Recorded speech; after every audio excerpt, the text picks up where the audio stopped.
Do you remember the moment you realized that the world had changed? Let me tell you a quick little story that has nothing and everything to do with the future of our world and how you fit into it. In 1917, the United States faced a huge problem. They were working hard to compete in the industrialized economy, and there was a shortage.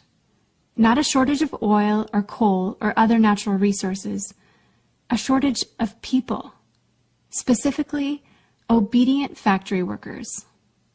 The solution to this economic dilemma? It was an experiment of sorts.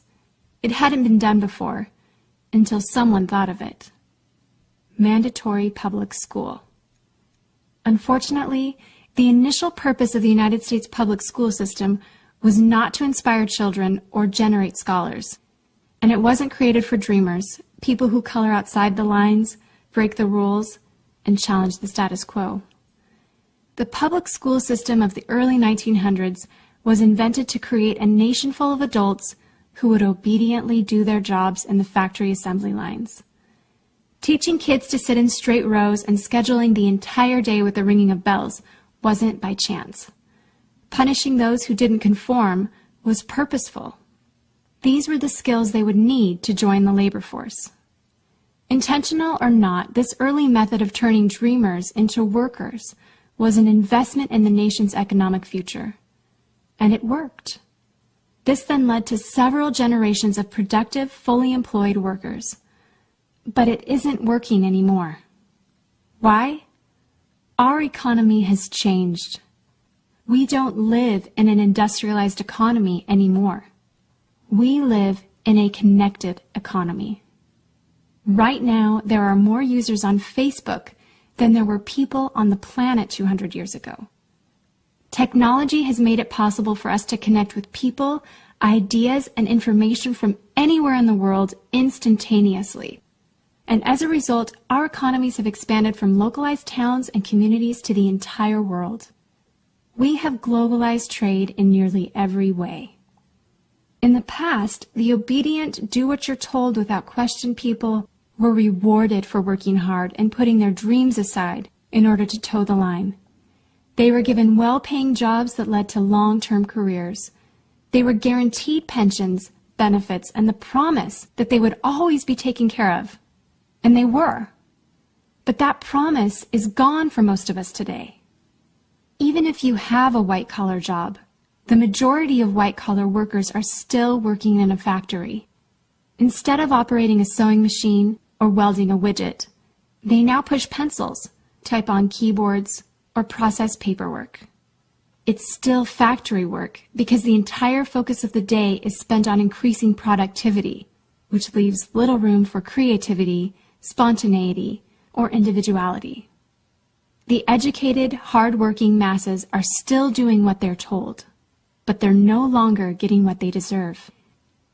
Even if you do everything you are told to do today, graduate from high school, go to college, get a degree, work hard in whatever job you can find, if you're lucky enough to find one, you're not guaranteed anything. Companies are being forced to change or die right now. Layoffs happen much more often than job openings appear, and the highest paying jobs are disappearing or heading overseas at an alarming rate. If you have a job where your boss tells you exactly what to do, he or she will always find someone cheaper than you to do it. Did you know that the average length of a job today is about 4.5 years? Contrast that to the 1960s when it was 40 years. The connected economy rewards a different group of people.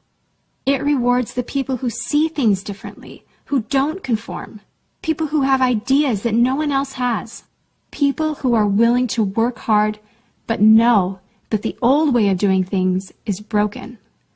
The connected economy rewards you not for being a cog in the wheel of life, but for standing up and reaching out.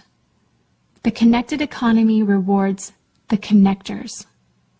Whether it's connecting a person to a person, a business to a business to a product, or a product to a person, those who learn how to connect are the ones who will survive and excel in the connected economy. That is how the world has changed. It's not about to change. It already has. Things are different now, and they're not going back to the way they used to be. Look at Facebook. What's their product? It's you. Your network, your information, your ideas, they all have value. Does Facebook pay you for the money they make selling your information to advertisers? No. But we still use it because we have an innate desire to connect with people. In fact, neuroscientists have found that we are actually hardwired to connect with each other. Some people know how to leverage this innate ability in today's economy, but most don't.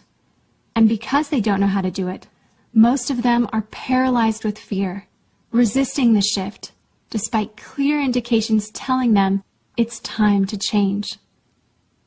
In 1917, a group of people performed an experiment that forever changed the way that we earned a living.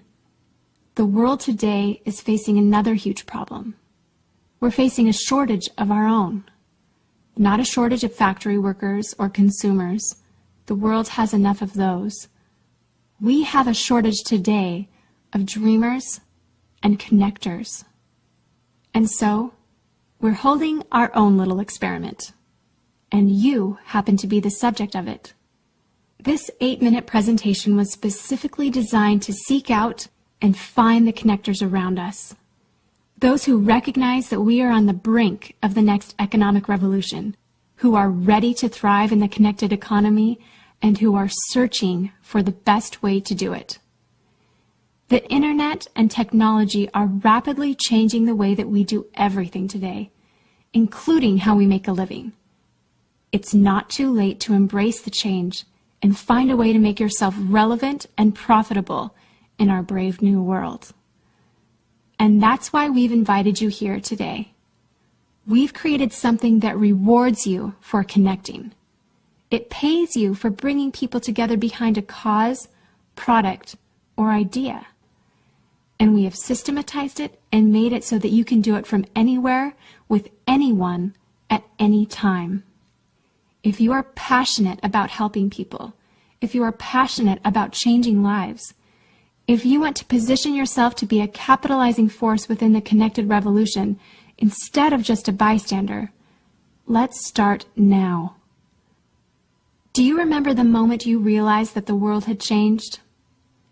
How about the moment you realized you could change with it?